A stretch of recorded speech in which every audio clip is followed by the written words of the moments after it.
क्या आप जानते हैं कि मुगले आजम को बनने में 14 साल लग गए थे? क्या आप जानते हैं कि मुगले आजम हिंदुस्तान और पाकिस्तान के बंटवारे के पहले बन रही थी, लेकिन जब बंटवारा हुआ तो प्रोड्यूसर चला गया पाकिस्तान, हिंदुस्तान में रह गए डायरेक्टर। कई सारे एक्टरों ने काम करने से मना कर दिया तो नए सिरे से स्टार कास्ट हुई। लेकिन इस कहानी को समझना है तो के आसिफ के बारे में समझना पड़ेगा, जिनकी आज 52वीं पुण्यतिथि है और जिन्होंने अपने पूरे फिल्मी करियर में सिर्फ 2 फिल्में बनाई, लेकिन उनकी मुगले आजम हिंदुस्तान की सबसे बेहतरीन फिल्मों में गिनी जाती है। कहा जाता है करोड़ों रुपए उस दौर में पानी की तरह बहा दिए थे, केवल फिल्म रियलिस्टिक लगे। वो गाना प्यार किया तो डरना क्या, उसके लिए 10 लाख रुपए खर्च किए गए थे और 105 गानों को रिजेक्ट कर दिया गया था। ये वो शख्स है जिनको उनकी पत्नी ने श्राप दिया था कि तुम बेमौत मरोगे और कोई पूछने वाला नहीं होगा, और वैसे ही इनकी मौत होती है। ये वो शख्स हैं जिन्होंने अपनी फिल्म के हीरो दिलीप कुमार की बहन से चौथी शादी जब की तो दिलीप कुमार ने प्रीमियर में आने से मना कर दिया और फिल्म के प्रीमियर में नहीं आए। अपनी बीवी की सहेली से शादी कर ली इन्होंने।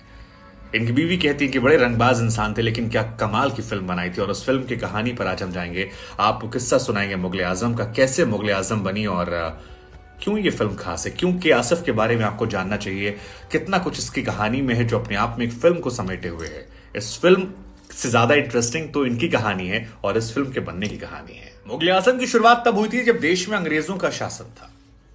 1922 में उर्दू के एक साहित्यकार थे इम्तियाज अली साहब, जिन्होंने एक नाटक लिखा था अकबर और अनारकली को लेकर, और कहते हैं कि आसिफ इससे इतने इंस्पायर्ड हो गए कि उन्होंने कहा कि इसी पर हम अपनी फिल्म बनाएंगे। जिसके बाद उन्होंने प्रोड्यूसर शिराज अली हकीम को अपने साथ लिया और शिराज अली हकीम और के आसिफ ने साल 1946 में इस फिल्म का निर्माण जो है वो बॉम्बे टॉकीज में शुरू कर दिया। लेकिन 14 अगस्त 1947 को पाकिस्तान अलग हुआ, 15 अगस्त 1947 को भारत को आजादी मिली और उसके बाद इतने ज्यादा सांप्रदायिक तनाव बढ़ गए कि इस फिल्म को अनिश्चित काल के लिए रोक दिया गया। लेकिन क्या आप जानते हैं उस वक्त की स्टार कास्ट क्या होती? मतलब अभी जो ये स्टार कास्ट है इससे बिल्कुल अलग उस दौर की स्टार कास्ट थी। और उस दौर में कहा जाता है कि अकबर के रोल के लिए चंद्रमोहन, सलीम के रोल के लिए डीके सप्रू, अनारकली के लिए नरगिस को कास्ट किया गया था। लेकिन नरगिस की किस्मत में शायद ये रोल नहीं था और ये पूरी स्टार कास्ट जो है ये पलट जाती है, क्योंकि फिल्म के प्रोड्यूसर साहब जो हैं वो आज़ादी मिलने की वजह से, हिंदुस्तान पाकिस्तान के बंटवारे की वजह से पाकिस्तान चले जाते हैं और एक बहुत बड़ा और महंगा प्रोजेक्ट जो है वो अधर में पड़ जाता है और के आसिफ को अब एक नए प्रोड्यूसर की तलाश है। इस फिल्म की कहानी में पागलपन की सारी इंतहा को पार कर दिया गया। मसलन अगर इसकी म्यूजिक की बात की जाए तो नौशाद साहब ने म्यूजिक दिया है। लेकिन क्या आप जानते हैं कि नौशाद साहब को हायर कैसे किया गया? के आसिफ एक नोटों से भरा बैग लेकर नौशाद साहब पे घर गए, उनके घर पर ये बैग खोल दिया और कहा कि आपको मेरी फिल्म का म्यूजिक देना है, क्योंकि आपके अलावा मुझे कोई लगता नहीं है जो इतना परफेक्ट म्यूजिक दे सकता है इस फिल्म के लिए, और मुझे अपनी फिल्म में कुछ भी कॉम्प्रोमाइज नहीं करना है। कहते हैं कि नौशाद साहब वो पैसों से भरा बैग देखकर काफी खफा हो गए थे और उन्हें काफी नाराजगी हुई, जिसके बाद उन्होंने वो बैग फेंक दिया। हुआ क्या कि वो नोटों का बैग खुला, रूम में सारे पैसे बिखर गए और वो बहुत बहुत ज्यादा गुस्सा हो गए। लेकिन पैसा है, हर व्यक्ति को नहीं लेकिन कई लोगों को आकर्षित तो करता ही है। नौकर को आकर्षित किया और नौकर ने जाकर नौशाद साहब की बेगम को बताया कि साहब के पास इतना पैसा आया है और साहब ने उसे फेंक दिया है, रिजेक्ट कर रहे हैं, आप समझाइए नहीं तो काफी नुकसान हो जाएगा। इसके बाद उनकी पत्नी जो है वो आती है, मोहतरमा कहती है कि अरे क्या हुआ, आप लोग ऐसा क्यों बिहेव कर रहे हैं, और पैसों के बड़े बैग को बटोरने लगती है। कासिफ को बात समझ में आती है कि इस शख्स को आप पैसे से नहीं खरीद सकते। नौशाद साहब से रिक्वेस्ट करते हैं कि आई एम सॉरी, लेकिन मेरा सिर्फ इंटेंशन इतना है कि मैं आपको हायर करना चाहता हूँ। वो कहते हैं ठीक है, पैसों से भरा बैग रखिए, हम साथ में काम करेंगे। इसके बाद बताया जाता है कि 105 गानों को इन दोनों ने मिलकर रिजेक्ट किया था, क्योंकि इन्हें लगता था कि वो जो एक परफेक्ट ट्यून चाहिए उन्हें वो नहीं मिल रही। और 105 गानों के बाद तय किया गया जब प्यार किया तो डरना क्या, जब प्यार किया तो डरना क्या। ये गाना जब बना तो बाकी तो इतिहास में दर्ज हो गया। आज भी ये गाना बॉलीवुड के सबसे सुपरहिट गानों में से एक है। लेकिन क्या आप ये भी जानते हैं कि इस गाने को बनाने के बाद जो सिंगर्स थे, लता जी, रफी साहब, इस फिल्म में उन्होंने केवल 300 से 400 रुपए लिए थे। हालांकि उस दौर में गुलाम अली खान साहब ने इस फिल्म में गाना गाने के लिए 25,000 रुपए लिए थे। लता जी, रफी जी 300, 400, 2500। और इस अकेले गाने को बनाने के लिए, प्यार किया तो डरना क्या, इस फिल्म के जितने गाने हैं उसमें से इस एक गाने का जो खर्च आया था सेट सब मिला के वो था 10 लाख रुपए। अब देखिए, उस दौर के 10 लाख को आप इसी तरह अंदाजा लगा सकते हैं कि सिंगर का पैसा सिर्फ 300 से 400 रुपए था, और लता जी और रफी साहब ये हाईएस्ट पेड सिंगर्स में से थे। तो आप अंदाजा लगा सकते हैं कि क्या कीमत रही होगी 1947, 49, 50, 51, 52, क्योंकि 60 में तो फिल्म रिलीज हो गई थी। उस दौर में 10 लाख रुपए, परफेक्शन एट इज बेस्ट। इस फिल्म का एक और किस्सा है जो कि आसिफ की डेडिकेशन को समझाता बताता है कि फिल्म जो है राजस्थान में शूटिंग हुई थी, रेत में शूटिंग हुई थी, और हाथी घोड़ों का इसमें खूब इस्तेमाल हुआ था। कैसे सेट को रियलिस्टिक बनाया जाए, कैसे फौज का यहां इस्तेमाल किया गया, और सेना के कैंप में जाकर उन्होंने बाकायदा परमिशन मांगी। उस दौर में रक्षा मंत्री थे कृष्णन मेनन शायद, तो उनके पास जाकर इजाजत मांगी गई, और उसके बाद जो शूटिंग हुई उसका रिजल्ट टीवी पर बहुत बहुत ओरिजिनल लगता है।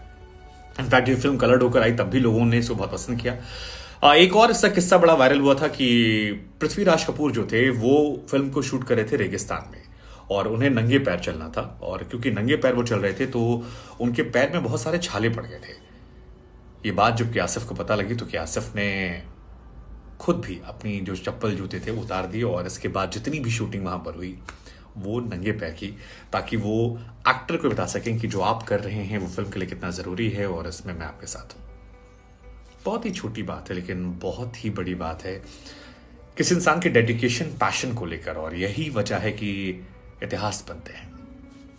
इस फिल्म से बीच में इन्हें निकाला भी जा रहा था, क्योंकि आसिफ ने इस फिल्म का बजट इतना बड़ा कर दिया था कि जो प्रोड्यूसर साहब थे उनको लगा कि यार इस आदमी ने पागल बना दिया, और इतना ज्यादा खर्च कैसे हम बहन करेंगे, और क्यों ना हम डायरेक्टर चेंज कर देते हैं जो चीजों को बेहतर कर दे।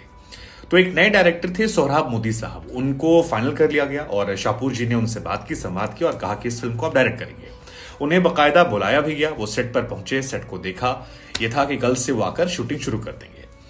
लेकिन जब वो वहां से वापस घर जाते हैं तो बीच में उनकी गाड़ी खराब हो जाती है, और सोहराब मोदी के साथ जो ड्राइवर बैठा था उस ड्राइवर ने कहा कि ये आसिफ मियां यार बड़े पागल इंसान है, दिन भर सेट पे लड़ाई करते हैं कि अनारकली को और मोती चाहिए, और इसके लिए ये मंगा दो वो मंगा दो, और ये आदमी खुद 2 जोड़ी कुर्ता पजामा लेकर रहता है।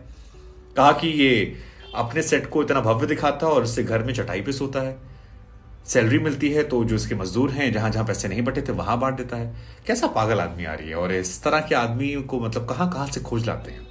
साथ ही ये भी कहा कि अच्छा मतलब काफी सीधे भले आदमी है।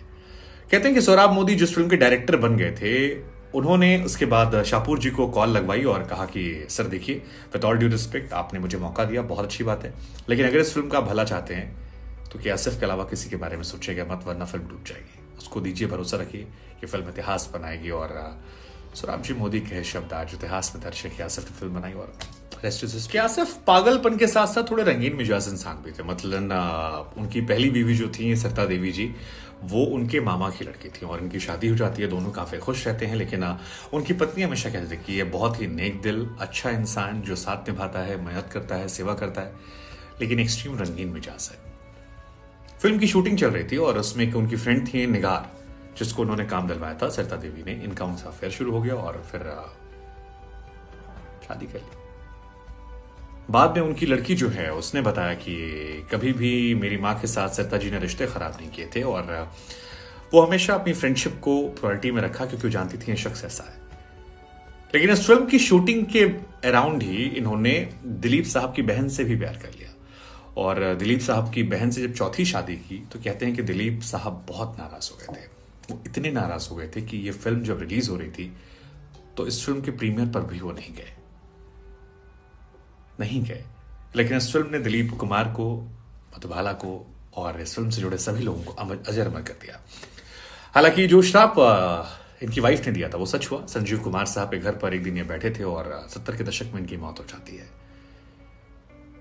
वाइफ ने कहा था कभी तुम्हारा मुंह नहीं देखूंगी, लेकिन वो पहुंची, सारे कर्म किए। 52वीं पुण्यतिथि उनकी। हमें लगा कि इस दिलचस्प इंसानी कहानी हम आपको सुनाते हैं, क्योंकि मुगल आजम अपने आप में इतिहास को समेटे, और जिस इंसान ने इतिहास बनाया उसको जानना भी जरूरी है।